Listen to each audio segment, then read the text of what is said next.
All right, good day, good evening, ladies and gentlemen. Welcome back to another Live the Fuel show.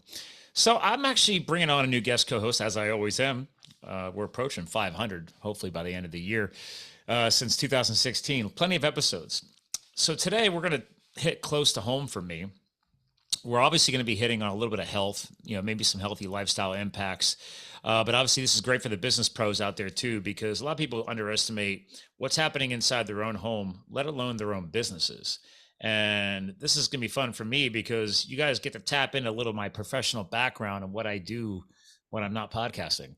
So the gentleman I'm bringing on today might know a little bit about mold. That's right, mold.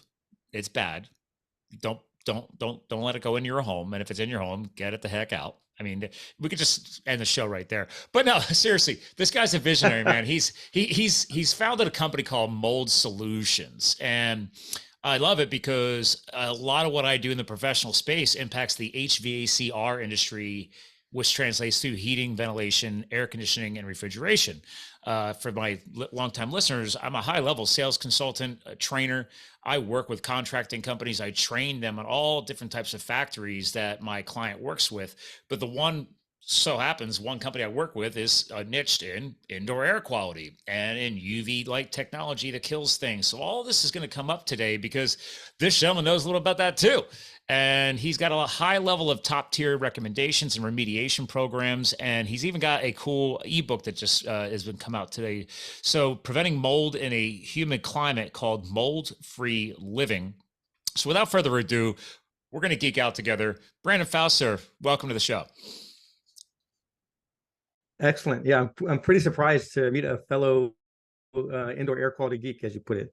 But it's such an important topic, and I'm glad to talk about it. Well, yeah, we couldn't have asked for a better alignment because you got to me through the cool group over at Command Your Brand, and I love those guys. And I just told them, hey, moving forward, try and get me more guest co-hosts that are more healthy mindset oriented, because I've had biologists and scientists and authors and entrepreneurs over the years. And it's just funny how this more than connects with me, because literally I have a case of mold in my one basement wall that I'm dealing with, or I will be dealing with in the coming weeks. The past month, I was regrading the property outside the house, ripping out and installing new window wells, and then regrading all that back in, then tracking down the one or two little cracks in the foundation, which will be injected and sealed. And then once that's done, then I get to tear open the walls inside the basement to find how much mold was created in a short period of time. Obviously, mitigate that, clean that, demo that. I love a good demo day, Brandon, and then get all that crap out of there so it never happens again. And then inject those cracks from the inside out with hydraulic cement. I am now a semi-pro geek on all of this. But again, big picture, back to you and me here is, I've been selling this stuff for years as far as impacting what you can do from an HVAC perspective. Now, granted, was at the point of today's Zoom call for podcasting? No, you've impacted things across all demographics of mold and trying to get solutions out there that's going to impact people. So why don't you catch people up? I went into your LinkedIn, by the way, too. You've been around the mold subject for a while. When did you decide, you know what, I'm just going all in. I'm just going to be that mold expert and rock and roll. And it does take something, because that's not my background. Like, my dad had a construction company in Los Angeles way back in the day that I was involved in. And there was also an inspection end of it, but that was not the route that I chose. And I'd done a little bit of maintenance as a teenager as well. But going forward, I was mainly sales, marketing, and headhunting. That was my thing, right? So a buddy of mine asked me to come on board with his mold company, at the beginning of 2017, and I was like, I'm not interested in being a mold guy. It just felt like a step down, to be honest with you. So move forward a little bit, and he reapproaches me and he says, look, if you come on board, there is equity involved. Sweet. And at that point in time, I said, okay, that sounds interesting. I'm a little bit more intrigued at this point. So I'm getting into it. My wife is pregnant, and we're she's nesting. She's wanting to make sure that the home is as safe as possible. She wants me to get, even before that, even before I got into this industry, she had actually asked me to get a mold test in the house. And I was like, I'm not really interested in that. I don't want to get a mold test. There's a lot of money and I don't think we have an issue. So we get past that. She's wanting to make the home as safe as possible. She's kind of hitting me on it. 2 months later, 3 months later, my son arrives. He's a month old and he's having an asthma attack, like waking up, struggling to breathe. But I had been in this business for a number of months at this point. So I had the certification and training to go, this could be environmental. So all this knowledge that I'm gaining, this potentially might apply. So I started looking around my own home and doing the, moving different, content, belonging, shelving systems, etc. And I moved one shelving system and there's 2 feet of mold climbing up the back of the shelving system, which was in the same room that the HVAC was located. Wow. And little did we know we had a leak behind the wall that normally we didn't have because the guest bathroom was never used. But my mom had come to visit because of the baby, and every time she was showering, pinhole leak. So it was totally wet. The materials were wet, and the shelving system had a ton of a mold called Aspergillus penicillium, which was then being distributed all throughout the house. So fortunately, I knew what to do. We fixed the leak, cleaned up the material, got rid of the contaminated shelving system, and then ended up doing a whole home sanitization of the house. And the next day, he slept an hour longer and had no trouble breathing whatsoever. And it was like totally different, a complete change. And I think that was really the moment that I was like, wow, this is important. This subject really matters because it can make a difference in people's lives. And that was Yeah, the moment. it's pretty powerful. So, and just to help people understand, you're based down in Florida. So I'm based in Correct, Allentown, Pennsylvania. People make the joke all the time. They're like, okay, you're just a colder version of Florida because a lot of people from Pennsylvania retired to Florida. And one thing that Florida and Pennsylvania both have is a humid climate, depending on the time of year, right? Yes. You guys have it all the time. Yes. But we get a pretty humid, spring and summer up here. And this year, Yeah. especially, we had a ton of rain, which is why I have my issues.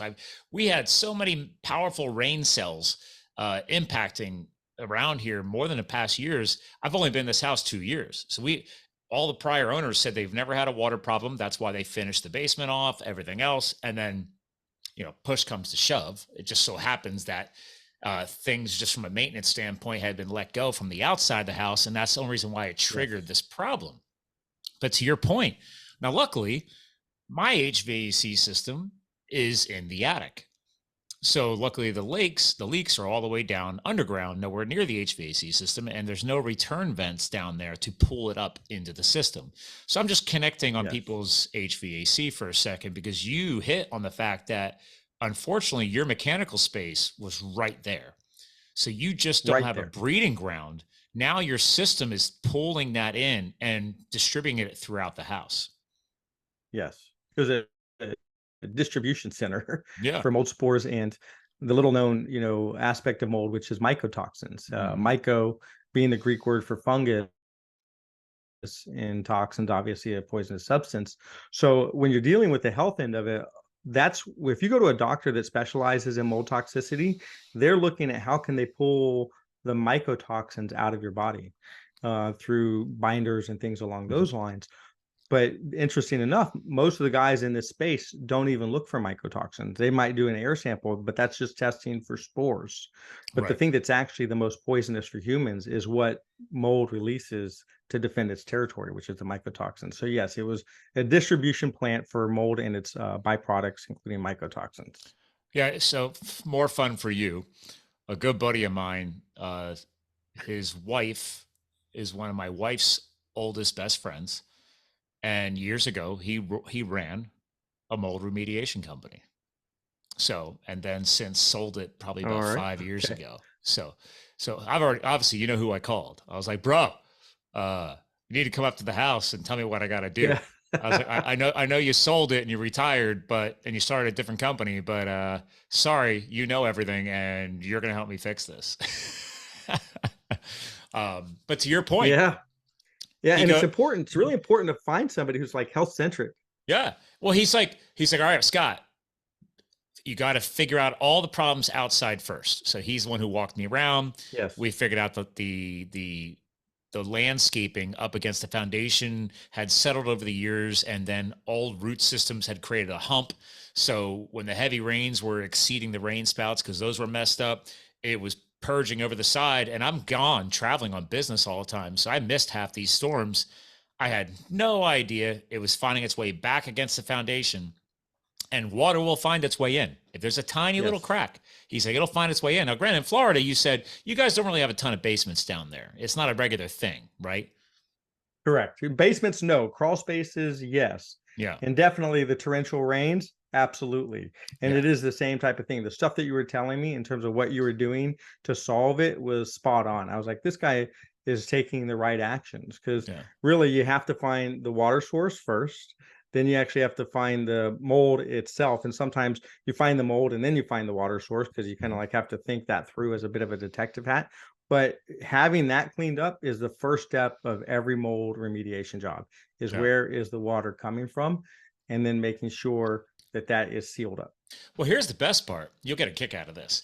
So, the back of the foundation, I went down there one night and I just saw water pouring in. Oh, And I'm wow. like trickling, like flowing. And I'm like, what Yes. the heck? I go out back. We just put in a $20,000 patio. And it Oh, just so happens where the water was draining out to, I had no idea there was a crack in my foundation back there, like a big one. And like somebody had cut, it was a poured concrete formed foundation, Brandon. So it's like, why would I have a crack? Well, I go into the mechanical room where the water's coming in at. Now, granted, that part's unfinished, and there's always a dehumidifier running in there. So I think prior to the big storms, it was fine. yeah. So, but then just one night, I was like, man, it's really pouring. Let me go down and check on things. And I went in there and I'm like, what? Where's that coming from? And then there was a mechanical board on the wall, like a piece of plywood bolted over the wall, and that had electrical panels, bolted to it. So I couldn't see where it was coming from. So I'm taking videos, I'm taking photos, I'm going outside, and I'm like, where the hell's the water coming from? And the wind was blowing so hard that it was sheeting the water across our beautiful new hardscaping, slamming it Yes. against the back of the house, and then it was finding its way down underground to that crack. Well, since then, Yep. I've had my electrician come. This has been a thing. I've moved the backup generator panel off that wall, so I was able to cut that wood out. Found that somebody had cut a 2 cinder block distance wide, 4 cinder blocks high, just out of the foundation. Like they literally plugged it with cinder block. So I have an entire poured concrete foundation, except right there in the mechanical room, there is 8 cinder blocks. And guess what? Where the cinder block seam meets the concrete seam, it has gotten blown out over the years, and there is a massive seam crack. Okay, well, that was the easy one. There was no mold from that, actually. Luckily I Mm. had the dehumidifiers running, everything else, and the water didn't go anywhere. It stayed there, and that was easy. I had no idea that the front of the house is where the problem was. So the front of the basement, Wow. a week later, I have these. My wife and I are big skiers, so I have these antique skis, wooden skis that we had. We had a heli skiing wedding 4 years ago in Banff, Canada. We're adrenaline Oh, junkies, that's amazing. Wow. and I was like, okay, let me finally hang these skis up, because we had everybody who attended sign the skis. So I'm down in the basement. I'm like, hey, we're gonna create a whole ski headquarters. I'm hanging up on the wall, and I look down, and I'm like, what's that white fuzzy shit? I'm like, what the hell is that? And I get down on my knees and I go closer. And I'm like, that Oh, no. fuzz is going all the way along the edge of my finished basement floor, and it's where the baseboard molding hits the floor, and it's right Yes. there. And I was like, Yes. and we've already been here for 2 years. We've never had this problem. I'm like, what is Yeah. going on? And that's when I called him. I'm like, Jim, get over here, help me figure this out. And as soon as he walked outside the front of the house, he goes, have you been cleaning the rain spouts? I was like, no, we've only been in here 2 years. He's like, get up there. Yeah. Sure enough, I got a 25-year-old roof.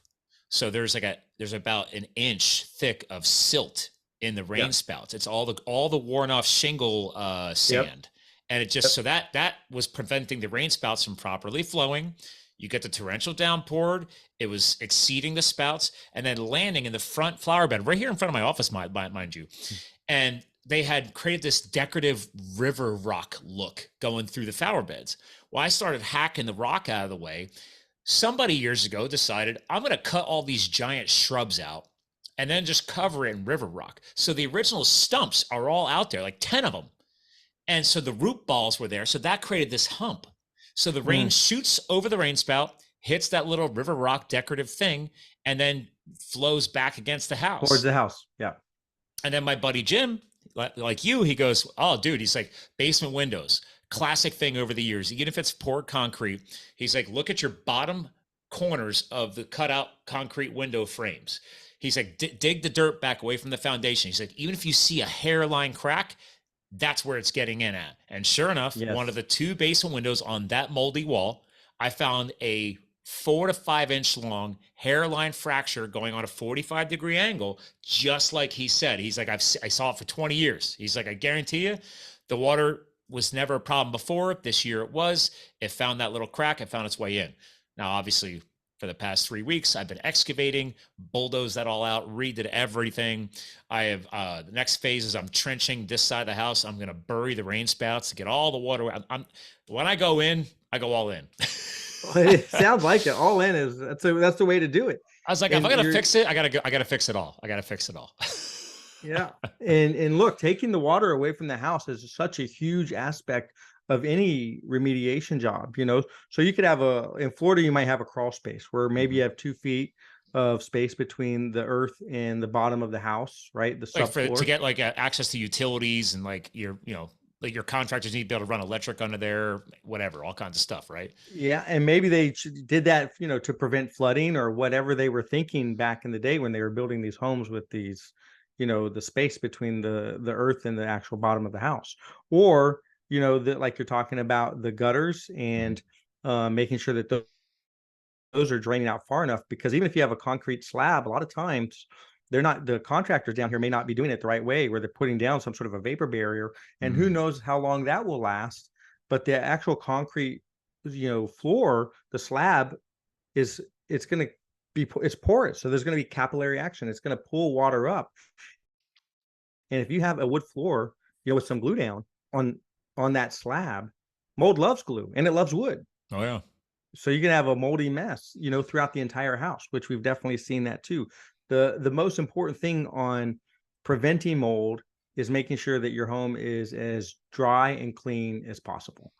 And sometimes you have to think preventative. And if I was mold, or if I was water, where would I go? Where would I set up shop? And a lot of times that helps you figure out what to do to prevent it from happening in the first place. Well, and that's the cool thing what you've done, because even though you guys are niched in Florida, I went through your site before today's call. Very, very impressed. You guys have put a lot of depth into your site design. I mean, I was just poking through here just under mold solutions, right? So I'm screen sharing for the watchers, moldsolutions.com. And you guys don't just get into the solutions, right? Like, hey, hire me, pay me to fix your problems. No. You actually get into the health symptoms. This is and also mold sensitivity, 2 different spots of your site. This is huge because you've already hinted at this. Your own family was impacted by it. And I truly believe that a moldy home, God forbid, could become the silent killer, because I've interviewed amazing biologists and also brain health experts and neurosurgeons over the years. And like, dude, you have no idea what mold can do to just brain health in general. And you just hinted at breathing problems. That's the tip of the iceberg, right? The tip of the iceberg. Yes. Yeah. So like, what if you had not caught that? I mean, not only look, my son got sick in, 2017. I got sick in 2019. Really? And yeah, and I'm a pro mold guy at this point in time. I'm doing inspections all over the place. But I had done air samples in my house. The air samples came back, squeaky clean. They were great. I was suspect that I was having a mold problem because I had a fever every month. I was fatigued, and I had this pain in my chest that would not go away. The only thing that would do anything for it, was a supplement that I would take, like, 6 of them a day, and then I'd get a little bit of relief. And then I ended up doing a mycotoxin test through a company called Mosaic. MosaicDX.com is the company, right? So this shows what you're high in terms of the various mycotoxins. Okay. So I took this test and I was off the charts. Like 5 to 50 is high. I was at like 1,240. So I was like completely off the charts. This is So basically a test of your own body, what's already yes, in you or in impacting you. in my body, Okay. 100%, right? So I'm like, this must be from me going into other people's moldy homes, and yes, I wear PPE, but I have a beard, and you have the mask, but you're talking about, this is like the Grand Canyon for mold spores and mycotoxins, right? Yeah. So I'm going in there, and I think this is what's making me sick. So 6 months later, my AC overflows, and this was, a blessing in disguise, where I had the continuous flooring. I'm removing the continuous flooring, get to the master bedroom, pop the baseboard, and I'm looking at Chatomium, which is a very toxic mold. So I'm like, oh wow, this is a problem. So I pull that off. I start removing the drywall, and literally two feet up, and probably 3/4 of the master bedroom, there's that white fuzzy mold. It can sometimes be green or dark or whatever, Aspergillus penicillium. So these two molds were fighting it out in my master bedroom, because Oh, mold is for like territorial. So dominance. yes, Wow. Okay. yes, it gets very territorial, and it will shoot off mycotoxins to protect its territory. So was in an actual biological warfare zone, sleeping in it nightly and then going into other people's houses daily. So, and that's part of the problem, is it, my wife was doing okay, but it's almost like the sort of the cup analogy, where you get, the body's going to naturally detox for many people, but for Mhm. some people they may do it slower.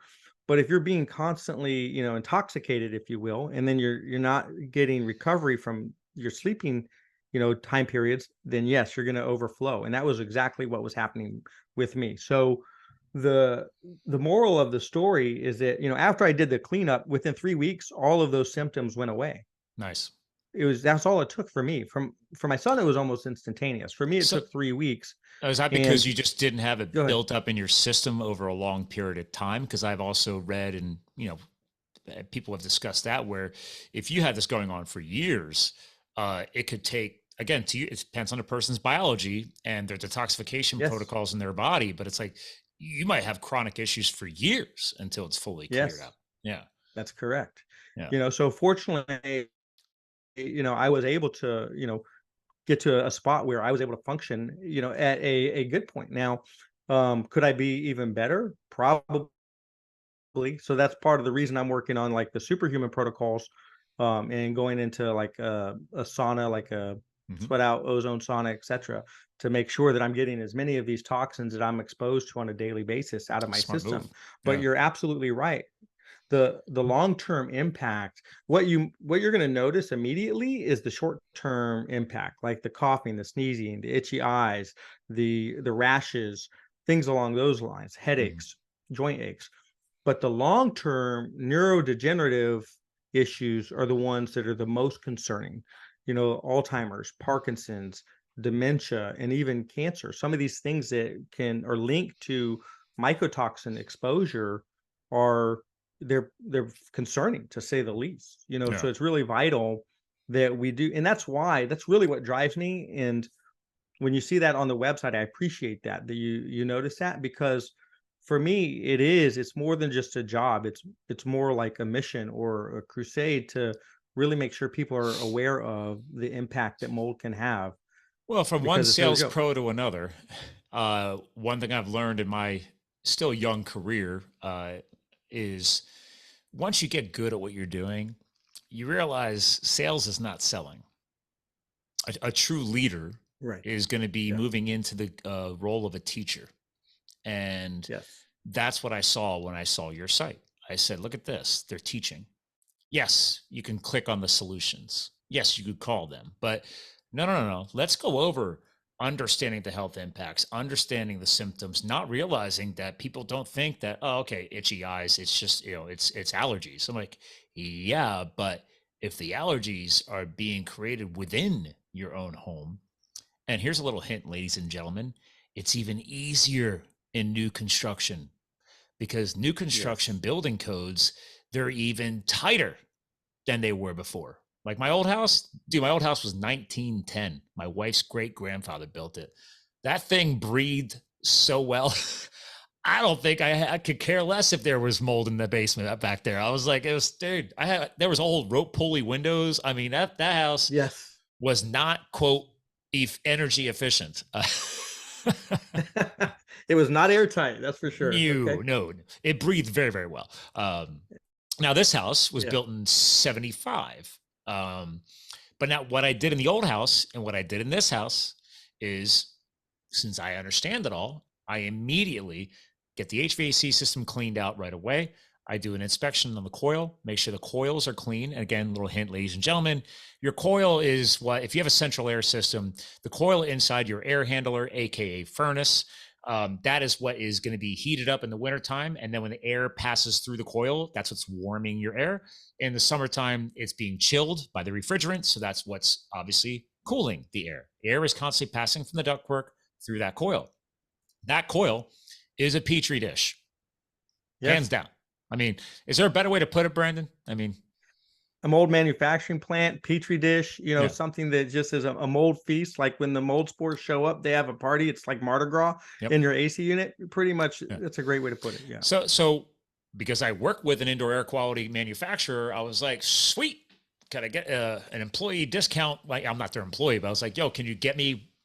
I want to put all the tech. So I immediately, both homes, upgrade to a MERV 13 class filter. Now, granted, you got to be careful. Not all MERV 11s and MERV 13 class filters are created equal. A lot of contractors have stayed away from them because of pressure drop impacts. So like, for example, a quote HEPA filter is very restrictive to an HVAC system. So Yes. there's a lot of impacts there because a lot of contractors will stay away from it because they'd have to over design the system. And now your price tag to put that new HVAC system in is almost double because they're trying to force air through a HEPA filter. So that's just one example. I tell people, like, you could put all the UV tech, which obviously I put in, and ionization tech in my system. But I was like, if Yes. you're using a cheap 1-inch Home Depot air filter or Lowe's or wherever you shop at, or Ace Hardware, okay, let's just pause. No tech until you fix the filter. Filter is at Yes. least a no-brainer, right?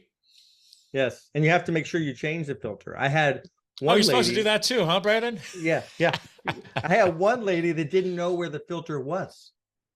So Do you know how common that is? As an expert in the HVAC space, believe me, dude, it's still, I still hear it annually. I'm like, what is going on? How do people not know where their filter is? So you can imagine. So it had been like a year and a half since she had changed the filter. So it was completely Choked. bionesting, right? It was full of mold, full of all kinds of growth, and both of her units were completely contaminated. It knocked her out for 4 months. She was working on disaster relief activities and was in Turkey and got hit with some sort of a toxic kind of blast while she was there. They were like burning off all kinds of stuff. Hmm. She comes home, she's not feeling well, and she's in her bed, and that's where it was like a chain reaction. Yeah. So it just got worse and worse and worse. She finally calls me up. She's like, "I'm not recovering. It's not getting better. I think it's environmental. Come take a look." And that's what we found, is that both of her AC units were completely overgrown, contaminated. The coils were overgrown. The blower wheel had all kinds of growth on it, and that box that connects the air handler to the ducts, again, that one is like a mold sponge, Mm-hmm. Yeah. because a lot of the time it's made of duct board, and it's not actually there's no fiber locking that is occurring. It's just moisture and spores, and you can get all kinds of growth in that box, and it's now distributing all throughout the house. Yeah. So It's, yes, it's, it's you're absolutely right. A interesting. petri dish, or I'm surprised they use ductboard, to build the plenums or the returns down in Florida, because that is popular here in Pennsylvania, but not in New Jersey and not in upstate New York. Because I travel across 4 or 5 states to doing what I do, and so I get to see different environments, different design. For example, you go to Buffalo, New York. They love metal out there, man. Everything is going to be made out of sheet metal. They're going to have sheet metal ductwork everywhere. Like the one flexible air duct company factory I work with out of South Carolina, they even make a special core inside the insulated flexible air duct the core is antimicrobial. Nothing can grow in it. So like Wow. that's some top of the line stuff. So if you truly care about IAQ, the technology is there. Now, just because you Yes. have a fancy air duct with a core that doesn't grow, it doesn't mean you ignore the system, which is what you and I are talking about here. It's like, okay, guys, that petri dish thing, for example, we're talking about a ducted system. Now, the other big explosive industry impacts is something called a mini split, aka a ductless system. There's no ductwork. That is the true epitome of a true example of a petri dish on a wall. You're already laughing, right? Yeah. That's worse. That is worse than a ducted system. Am I wrong on that? They're terrible. No, they're horrible and they're a nightmare to clean because you have to take them apart and it's Yep. extremely intricate. So Now, yes, well, now to be those are, fair, I don't know. I used to work with a factory a couple years ago, and they were sold, but their equipment's still around. Anyway, it was a company called Speed Clean, and I used to train contractors how to speed up and how to clean those ductless heads with their equipment. And it was very, very impressive because it was a rechargeable pressurized unit. It would hit about 120 psi, so you don't want too much pressure. So it's like a mini portable power washer, but it's not a power Okay. washer because you would damage the coils and everything else. Anyway, and they had these bib kits you would hang off of the heads, and then you just get in there and you rinse it out.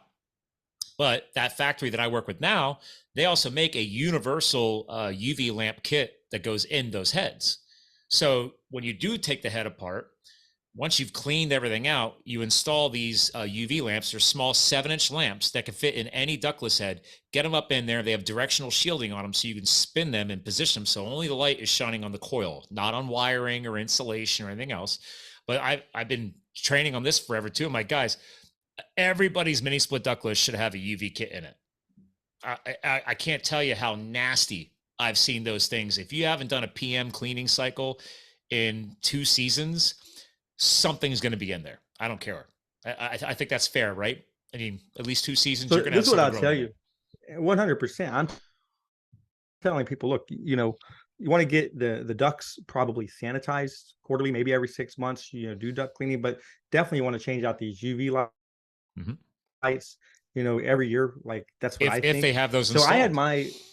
yeah, if they have those installed, I had my kind of light bulb moment on that where we had done a treatment on a house. It had brand new systems installed in 2019, and then 2021 they had 5 units. This was a massive, That's a big house. home on the beach.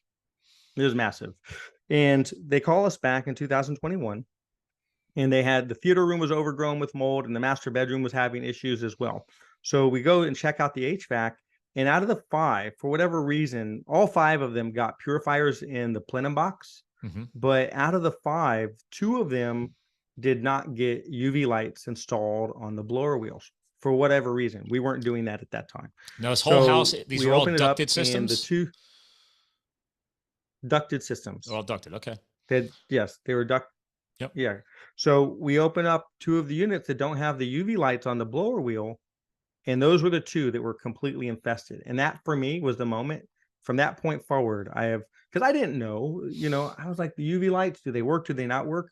100% they work. Mm-hmm. And it is absolutely vital that you have them on your unit, and realistically, I mean, I don't know, you probably could speak to this better than I, but I like the kind of 3-pronged approach when it comes to UV light. I like it on the bottom of the coil. I like it on the blower wheel. And then I like one in the plenum, because these are the spots where you're going to get microbial growth. Yeah. So our protocol that we train on is depending on how the system is built and designed by the manufacturer, maybe where your plenum is. And when we say plenum, ladies and gentlemen, this is okay. You have a return ductwork coming into the equipment. That is, as soon as the old air or the air from your house is being pulled into the system from your return, you immediately pass that through the filter. So the filter is always the first step in IAQ. Then it enters the equipment and it goes through the blower wheel to the coil. And that's where it's either being chilled or heated. And then you're leaving the system. When you leave the system, that is your plenum.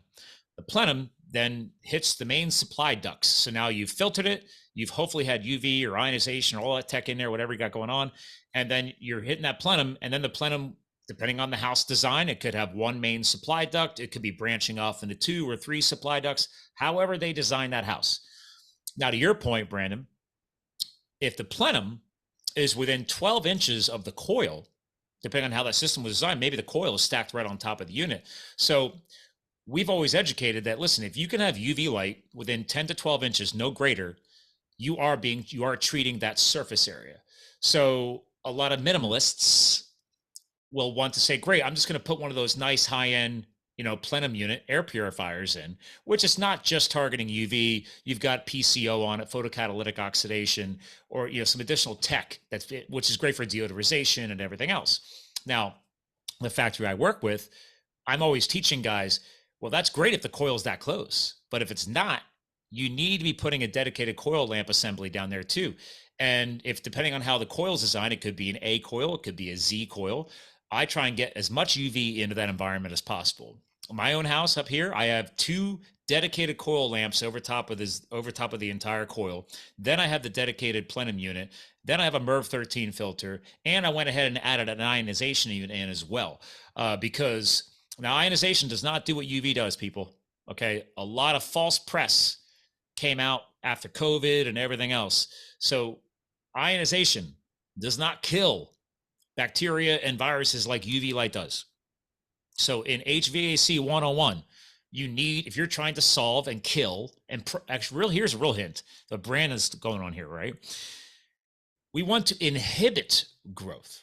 So once we've cleaned the system, you put those coil lamps in. That's the first thing. Who cares about your stinky air? You got to address that coil, because here's the thing. If the coil is got UV light shining on it 24/7, doesn't matter if the blower wheel is spinning or not, there's no way anything can grow on it. 254 nanometers is the measurement of UV light, aka it's called UVC, is the light spectrum. I'm geeking out with Brandon today, people. We went down a path that I've been training on for years. You must have UVC class light, not UVA, not UVB. I got a whole light spectrum training I could run you through. It's got to be UVC. You put that sucker on the coil, nothing is gonna grow, which means when your HVAC tech comes back in a year, hopefully, you have a contract, they might have a light rinse on the coil because whatever didn't get trapped by the filter might be on the coil, but nothing's growing on the coil. So that's, to answer your question, Brandon, it's proper filtration, hit that coil, and then have a dedicated plenum unit for additional air purification, deodorization, attacking the airborne viruses. Because there's really 2 steps to UV. There's surface growth, which is the coil, and then there's airborne particulates, airborne viruses, airborne bacteria. All right, I'm getting off my pedestal. Yeah, I think it's great. I love it. I actually love talking to another IAQ person, because it's such an important topic that I think goes sort of unspoken about, or just really the education is lacking. And even with HVAC technicians, like, here's the irony. In Florida, an HVAC guy cannot talk. They don't even say the word mold. So they call it organic growth, buildup, grime. And if they're even pressed, they say, well, we can't really say, but off the record, man, that probably is mold. And a lot of times, if they're just trying to get a sale, they'll say that's black mold. It's not. It's a mold called cladosporium, which is a toxic mold in itself. It does release a mycotoxin, but it's not black mold. And then the other thing is if the mold guys are not allowed to touch the HVAC unit. Right.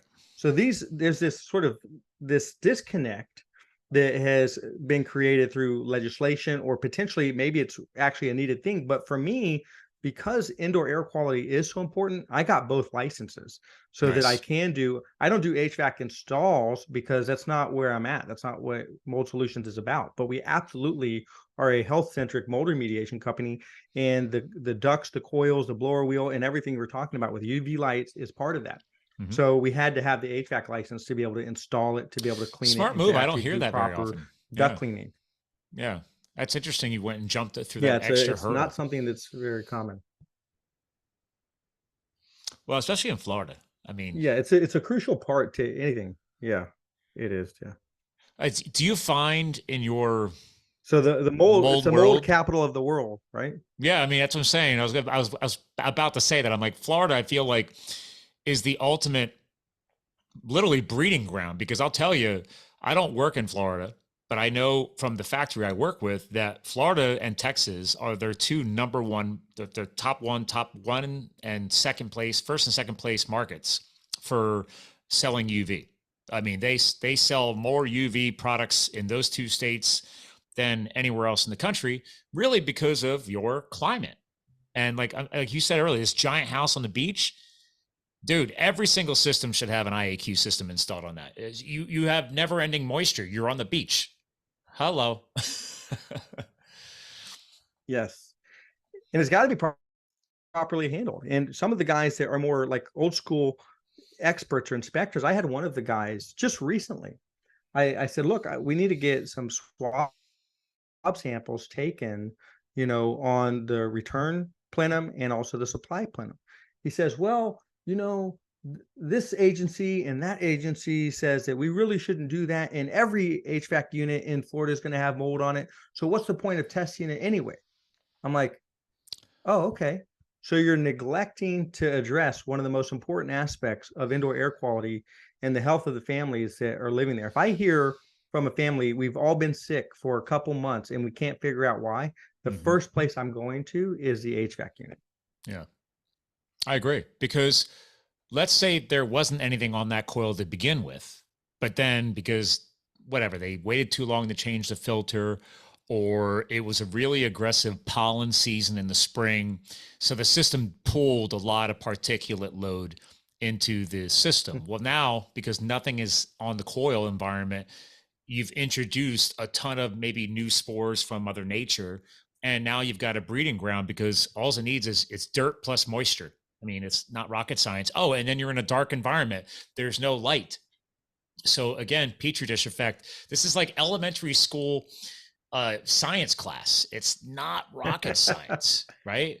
But people don't think about these things. And then next thing you know, you got to have an expert like you rocking a company to teach people about this. And then actually I haven't screen shared this yet. Then you go and release an ebook, the mold free, preventing mold in a humid climate. I love this because there are people like me that are going to geek out, and you need to get self-educated. So having a resource like this is great. So again, ladies and gentlemen, moldebook.com is the easy URL for that. We'll make sure it's in the show notes when you're done here. But thank you for creating that, because hello, it's education. And people need, Yes. if it's not thrown in their face by their trusted HVAC contractor, which really frustrates me, because it's the same thing up here. Guys don't want to say that word because, well, I can't address it. Once I say it, well, now I got to tell the customer they got to go hire a mold company. And then the customer gets upset because you're trying to spend their money and blah, blah, blah. And I'm like, guys, then don't say the word, but then at least tell these people, if you have concerns about allergies or any type of airborne contaminants, I can put a technology in your system that will kill that stuff. And then opens up the conversation. But how many contractor techs, they don't even want to talk about it. They're like, that's extra work. I just want to put the system in. I think that brings us to a point where, so your background is sales marketing. My background is sales and marketing. So there's an ability to communicate, which I think most service-based industries are lacking, because many of them are former technicians that didn't like their boss telling them what to do. So they open up, a mom and pop shop. But ultimately, if they don't develop those communication skills or hire people that can do it, and actually, like you're saying, sales should not be a sleazy scam. It should really be a simple education where you're bringing this guy's awareness up. You're bringing the homeowner's awareness up to a point where they go, oh, okay, I actually need this. And they can properly educate, the client base of the importance of it, because there's nobody that would say no to it once they understood the importance of it and what it meant for their health and their family's health long term. Yeah, some people look at it and they call it like fear-based selling. And I don't agree with that, because yes, that's a worst case scenario, but if it's not at least positioned to you so you understand the potential of what could happen, or maybe what is already happening, it's not a matter of spreading fear. It's just saying, hey, if after I leave here today, you didn't agree to take this system. This is what I teach the contractors, by the way. You'll like this. Sales 101. Here's a little tip, ladies and gentlemen.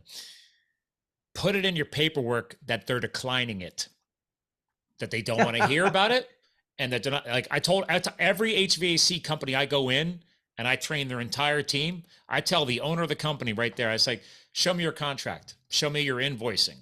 I was like, where's IAQ? Well, we don't do a ton of it. We threw it. I'm like, no, put it in as a requirement. And then you make the customer check the box saying they've declined it. So then you flip the switch and you help. Now you're getting them to ask the question, why is IAQ system standard from you? Why is nobody else doing that? Because I care. Now, if you choose to decline that, that's fine. Just check that box.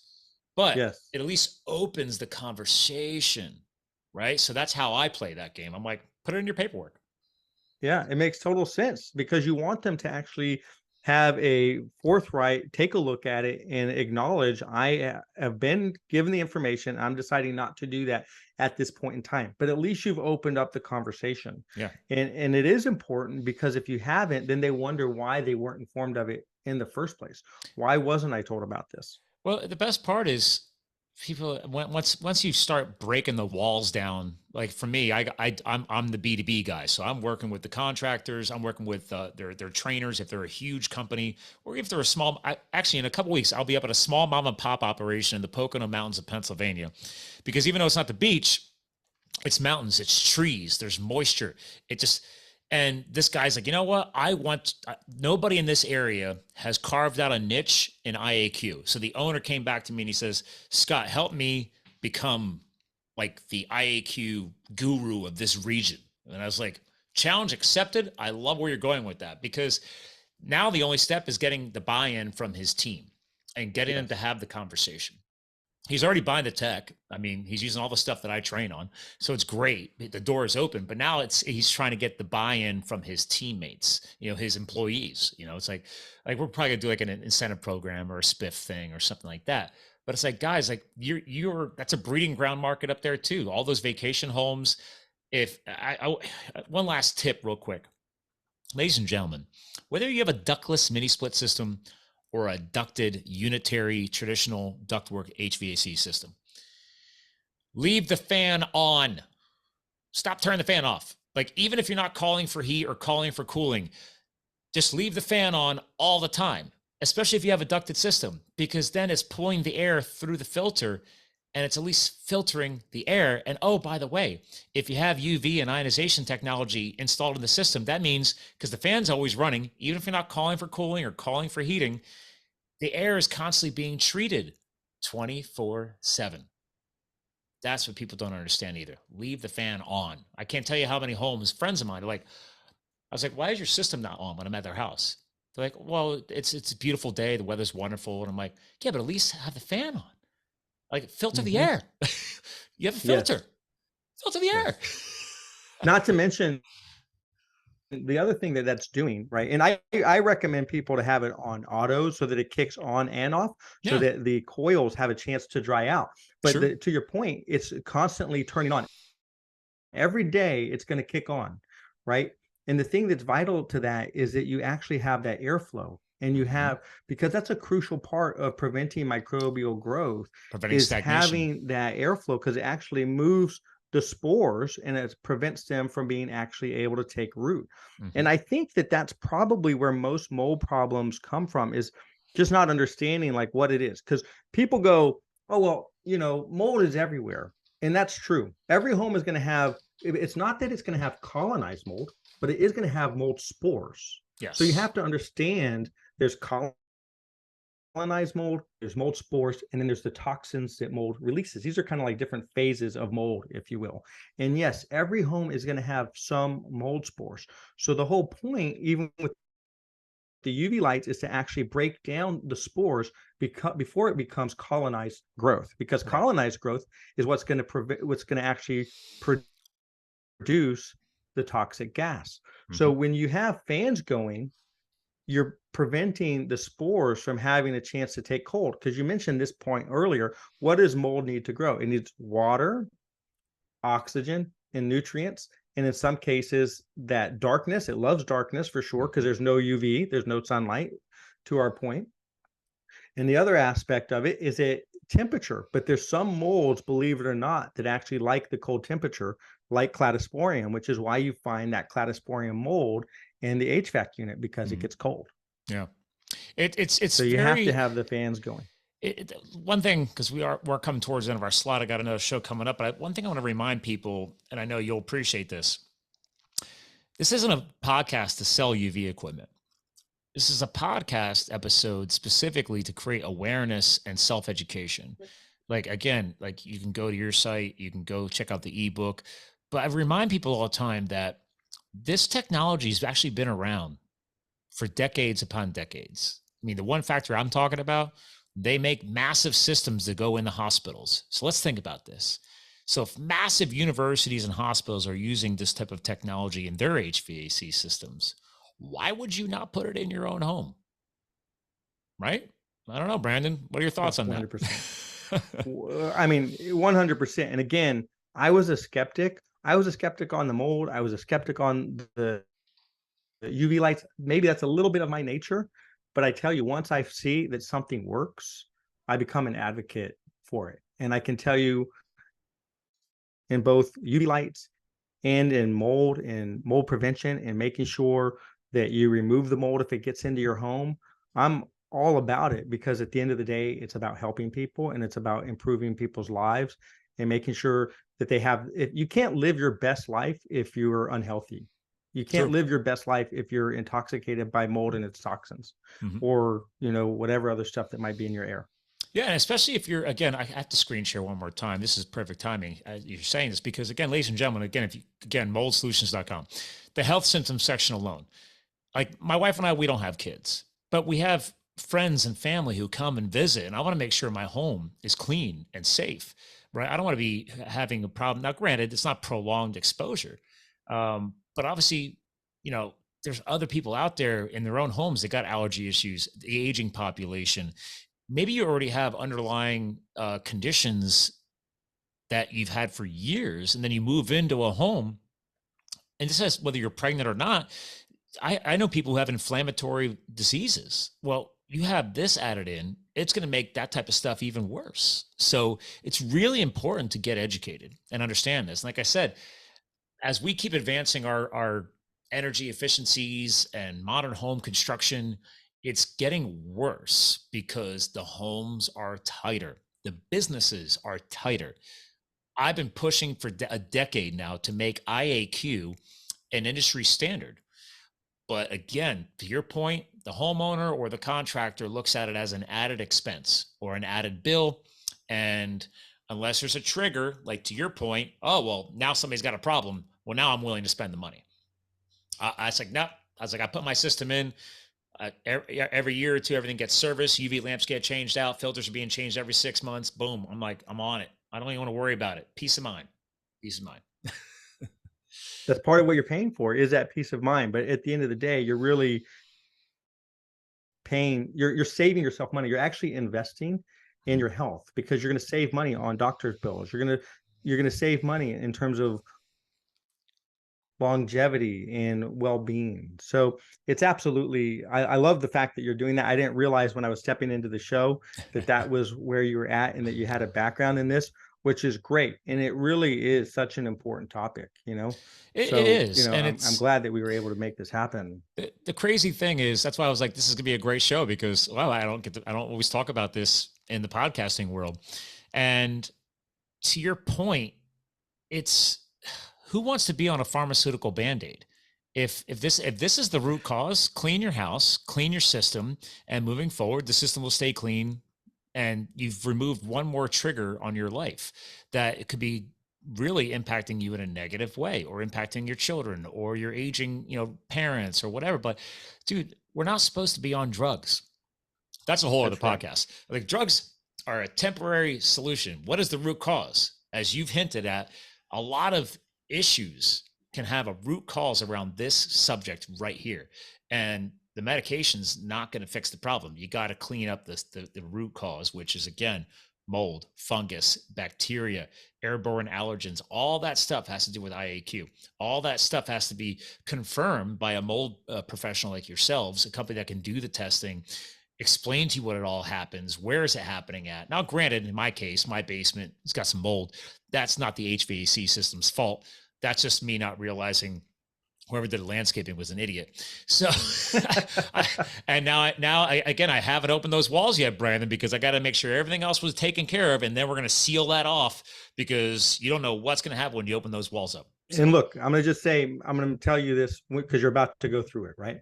yep. Make sure when you open up your walls, I don't like to call it demolition. I like to call it precision deconstruction. Oh, yeah. Okay. So you got to like really make sure, because you don't want to attack mold or aggravate it. If you do that, it's like kicking a hornet's nest. Yeah. So you want to make sure that you do it nicely as possible. But before you do it, you have containment, and ideally you would have engineered air control. My buddy Jim, he's still got some of his toys. So he's got he's got these plastic wall things. Yes.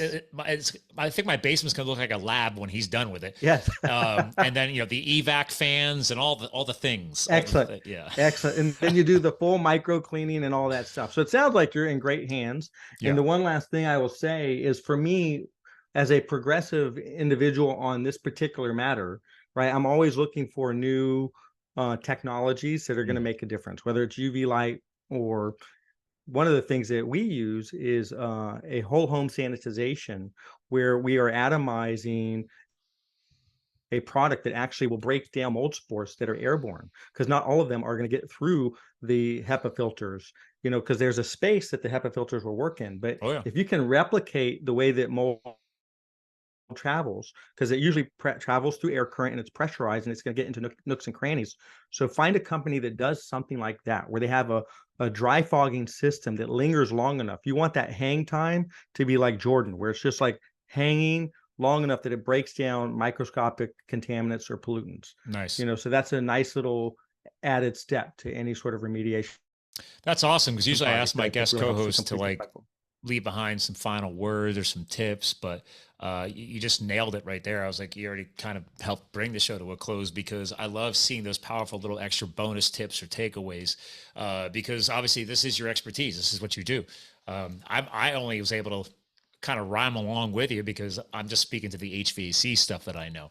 So this was a super fun episode. Hang tight. I want to give you a proper goodbye off the air. Ladies and gentlemen, again, moldsolutions.com. Very educational site. I'm not kidding you. It doesn't, even if you're not in Tampa, Florida, okay, not a big deal. He's got entire dedicated sections on health symptoms, mold sensitivity, and then obviously there's solutions. But again, go check out that new ebook. Again, it's moldebook.com, and that's going to help anybody. So go check that out as well. So remember, ladies and gentlemen, we're here to fuel your health, your business, and your lifestyle. Brandon totally helped us do that today. You even got to learn a bit more about my background. So we had a lot of fun. So remember, you too can live the fuel, and we'll talk to you guys again soon.